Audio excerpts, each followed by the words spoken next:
Ces clients n'ont plus que quelques heures pour compléter leur garde-robe. Avec la fin des soldes arrive le bilan des commerçants. L'année dernière, celui-ci était globalement mauvais. Cette année, il semble plus mitigé. Plutôt bien, mieux que l'année précédente de toute façon. C'est pas mieux, non, moi je dis que c'est pareil à peu près. Assez bon dans l'ensemble, positif. Plus calme que l'année dernière pour nous en tout cas.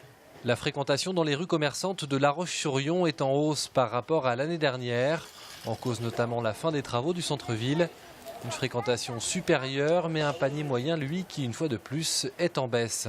Je mets de l'argent un peu partout, quoi. J'en ai un peu moins. Je suis à la retraite aussi. Il faut que je fasse attention. Moins que l'année dernière. Pourquoi ?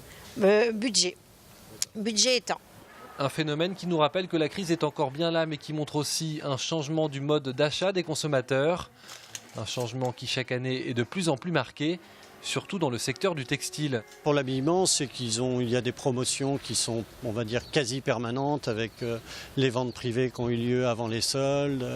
Et tout au long de l'année, il y a des promotions qui sont diverses et variées et qui font que les achats sont répartis sur toute l'année au lieu d'être concentrés sur la période des soldes.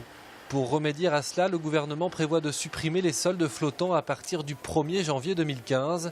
La période des soldes traditionnels, elle, passerait de 5 à 6 semaines.